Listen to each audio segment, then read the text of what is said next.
I woke up early that Friday. My suitcase was already zipped from the night before, 2 changes of clothes, a sweater in case the cabin got cold, and a bottle of wine I'd been saving since Christmas. Mom had said the whole family would be there.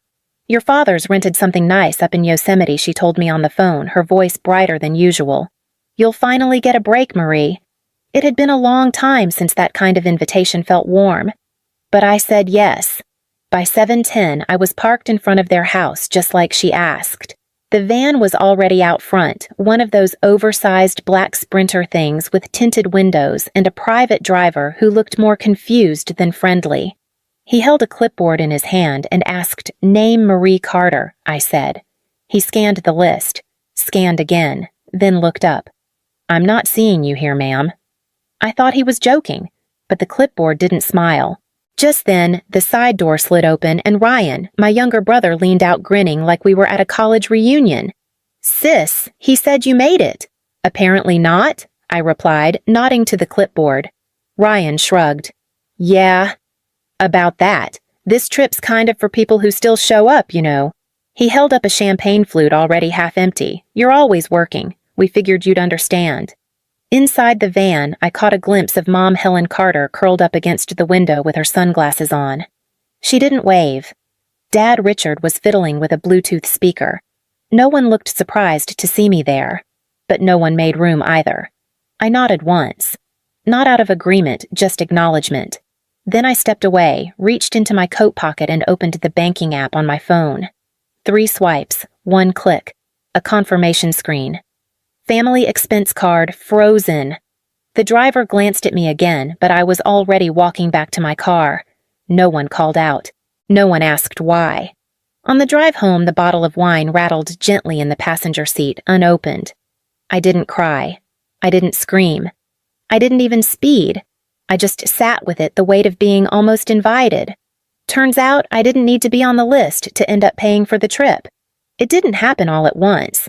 That's the thing about slow erasure, you don't notice it until the space you used to fill is just gone. It started with a phone call back in 2012. Dad Richard had lost some hours at work. Just a rough patch, he said. "The mortgage is fine. We're not asking for money." But by the end of that call, I'd offered to co-sign a refinancing. It felt like the right thing to do. Then it was Mom's dental surgery. $6,000. She cried on the phone, said the pain was keeping her up at night. I told her not to worry. I paid the bill directly to the clinic. Later, I overheard her at a family BBQ telling Aunt June she'd managed to handle it herself after some clever budgeting. She didn't even glance at me. When Ryan got caught up in some gambling mess, something about a bad loan and a friend who disappeared with the money, I wired $5,000 into his account. He said it was a one-time disaster. 2 months later, he posted a photo from Coachella with a caption, "Worth every penny." He didn't tag me, of course. That Christmas, I bought a new space heater and had it delivered to their house overnight 'cause Mom said the furnace was making noises again. She sent back a thank you by forwarding me a coupon for flannel sheets. "You should get some rest," she wrote. "You work too hard." Every family dinner, I was either taking a work call in the kitchen or updating their Wi-Fi settings while everyone else was having dessert. When Ryan showed up with store-bought pie, they lit candles. At one point, I told myself it was just timing, that I lived farther away, that my job made me less available. But the truth was, they never asked me to be present, only to be useful. Last summer, Dad called during my lunch break. He couldn't remember his online banking password. I reset it remotely. A week later, a transfer went out to a car, detailing shop under Ryan's name. When I asked about it, Dad said he needed help getting on his feet. You know how it is. And I did. That was the problem. Every time they needed something, I showed up. Not physically, Ryan had that role. He brought bags of chips, forgot to take out the trash left early. But he was there. And apparently presence outweighed provision. They framed Ryan as the loyal son, the one who stayed close. I was the background process, invisible but essential. You only notice when it's gone. Last Thanksgiving, I sent a card with a handwritten note. A real one. I signed it with Love, Marie. It didn't show up on the mantle. There was a group photo, though. Ryan holding the carving knife like a trophy. Dad's arm around him. Mom's smiling cheeks flushed. Someone had used a filter that made the table glow gold. There was an empty chair at the corner. I recognized the sweater draped over the back. It was the one I left there the year before. They had literally edited me out of my own seat. And still I kept paying. One more month, one more bill, one more quiet contribution. Not because they asked, but because not helping felt like betrayal. And maybe I thought deep down if I just kept saying yes, they'd eventually see me. They didn't. The calls started before noon. First, it was Mom, a voicemail voice high and brittle. "Marie, something's wrong with the reservation. The card's not working. Did you maybe change something?" Then Dad, sounding irritated more than concerned. "Can you just fix it?" "We're standing at the front desk like fools." I didn't answer. The texts came next, frantic, overlapping. Ryan sent a selfie of him and Mom outside the lodge, thumbs down with the caption, "Family trip cut short." Some people can't let go. No context, just the insinuation. I muted the group chat. Instead, I called Jasmine. She'd been a quiet friend for years, former co-worker turned IT security consultant. We met once a month for coffee when our schedules aligned, which wasn't often. The last time I saw her, I'd helped fix her aunt's estate taxes. She said she owed me a favor. "I just want to know if anything weird's been happening under my name," I told her. I didn't expect much. Maybe a missed subscription or a duplicate account somewhere. But Jasmine was thorough. 2 days later, she sent an encrypted folder. Inside, a credit card application from 3 weeks prior. My name, my birthday, my social, Ryan's address. A flagged login attempt to my retirement account from an unfamiliar device tagged Carter Home. A customer service call to my health insurance provider voice recorded. It was Mom pretending to be me. She'd tried to update my mailing address and add a dependent named Ryan. The cold didn't hit all at once. It crept in slow like air from a door you didn't realize was open. It wasn't just about money anymore. It was about permission, about how easily they assumed I wouldn't notice. Or worse, that I would notice and still say nothing. I sat in my apartment that night, lights off, laptop open. The bottle of wine still unopened on the counter. I didn't need it. The sharpness was already in my chest. Ryan had borrowed $5,000 and never paid it back. Dad had slipped charges under my name. Mom had impersonated me, and I'd brought them pie. For years, I let the benefit of the doubt cushion everything. Maybe it was an accident. Maybe it was just stress. Maybe they meant to ask, but forgot. But the signatures were clear. The dates lined up. The transactions weren't mistakes. They were habits. I didn't text them back. I didn't explain. I just stared at the screen and let the silence settle thick and final. If they wanted me to play the villain, I could be one. But I wasn't interested in revenge. I was interested in proof. I started with the easy things, screenshots of bank transfers I hadn't authorized, statements with charges that didn't belong to me. $140 here, $78 there. Most of them small enough to go unnoticed, but they added up not just in dollars, but in disregard. Then came the Venmo logs. Ryan had sent his girlfriend $500 marked for the cabin. The same weekend he told me he was short on rent. The same cabin I wasn't invited to. I pulled email records next. A flagged alert from my tax software. Someone had tried to access my account from an unknown IP. Timestamped at 3:14 a.m., 2 days after I'd frozen the family card. I went back to the insurance call. Jasmine had clipped the audio cleanly. I listened once, twice, and then a third time, Mom's voice, calm and pleasant, answering security questions like she'd done it 100 times. Yes, that's her birthday. Yes, she's added a dependent. His name is Ryan Carter. There wasn't a single tremor in her voice. I remembered how the week before she texted me, "Hope you're staying warm. It's cold up here without you." That apparently had been the truth, just not in the way I thought. I began organizing everything. A folder on my desktop titled, "What Family Costs." Inside, bank statements with notes. Screenshots of Ryan's social media posts mocking bitter people who don't show up. The recording of Mom's insurance call. An email from Dad dated 6 months ago. "Can you move the car payment from my account to yours just temporarily? Don't tell your mother, she worries." And then one last file, a photo from Thanksgiving. Everyone around the table laughing. My chair empty. A pie I had shipped still in the box unopened. In the corner, Brittany, my cousin, grinning at something Ryan had said. I remembered she used to laugh when I got corrected in front of people. She still did. I stared at that photo longer than the others. Not because it hurt more, but because it didn't surprise me anymore. There's a kind of grief that doesn't come from loss, but from finally seeing what was never there. I wasn't grieving what I'd lost. I was grieving what I had pretended to have. I backed up the folder twice, once to a cloud drive, once to a USB I kept taped under my desk. I BCC'd it to Jasmine and to my lawyer, labeled only with the initials WFC. I didn't know what I was going to do with it. I wasn't planning to send it to anyone, not yet. But I needed to hold the truth somewhere outside my head.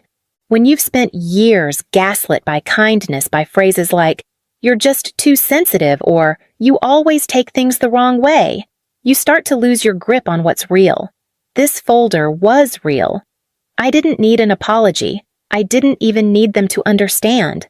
I just needed a record, proof that I hadn't imagined any of it.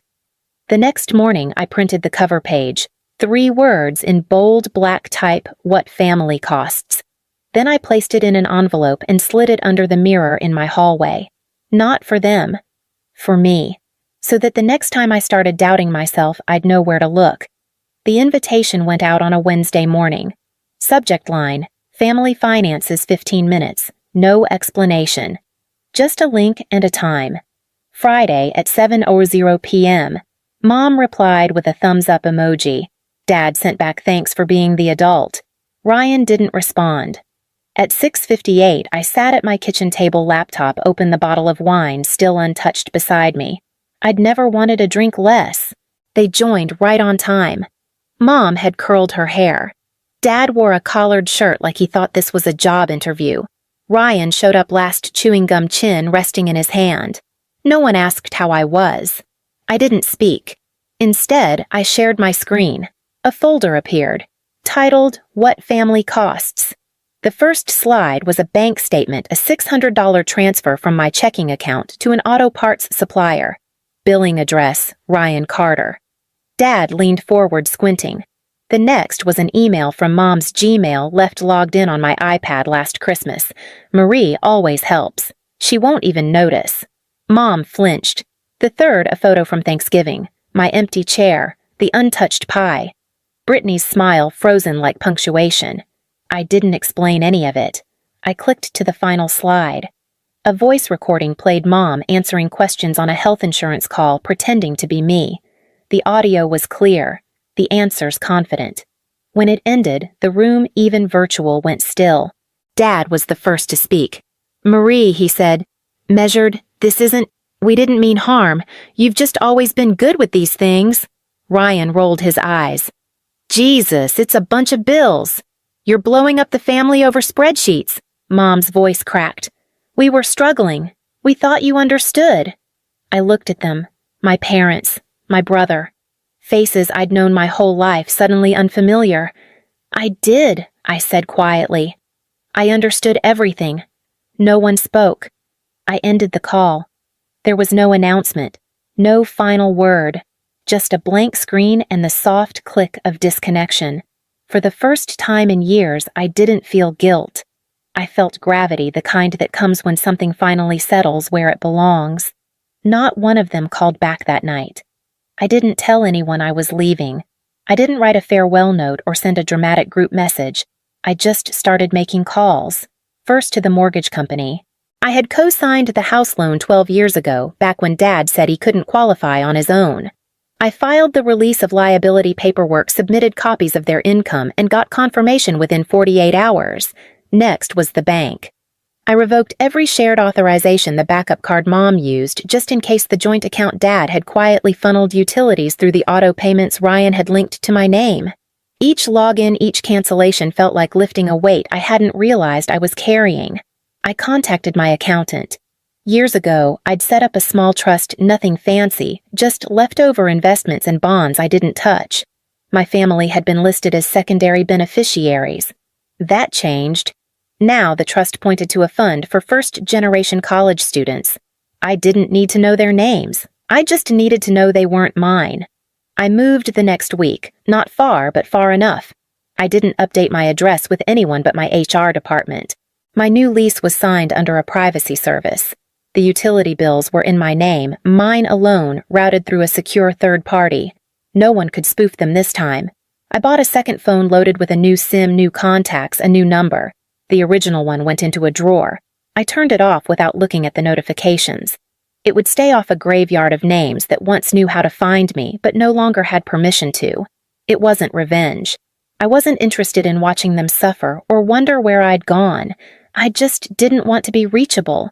They had treated me like infrastructure, quiet, reliable, and always available. I wasn't anymore. The only letter I sent was to the family's landlord, a copy of the release paperwork, a copy of the unpaid rent history, a single line. Please remove me from this arrangement. I am no longer responsible. He called to confirm. Sounded stunned. Said, "They always talk like you volunteered." I laughed just once.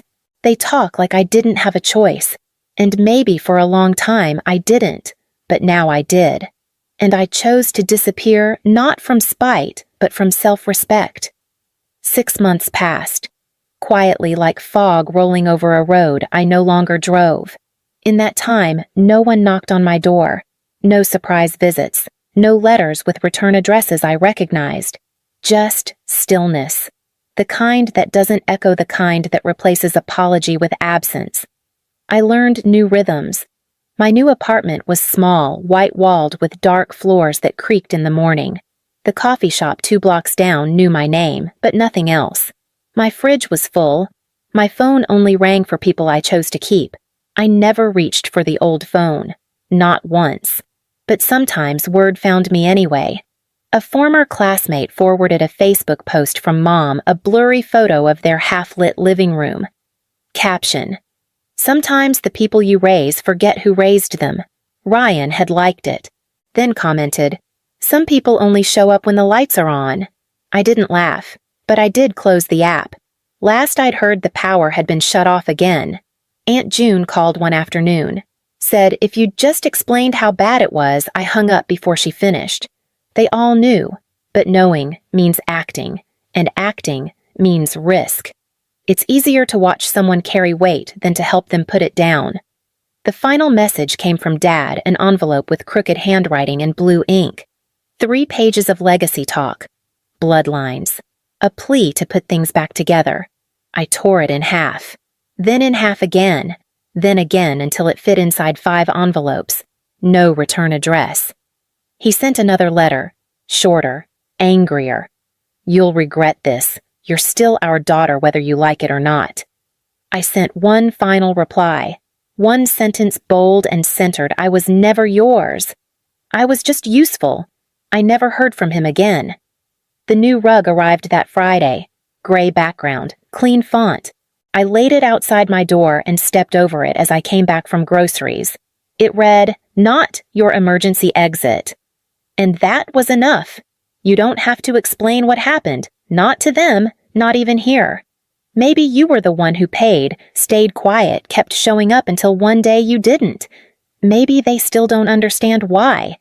But if this story felt like something you've never said out loud, just leave a sign that you're still here.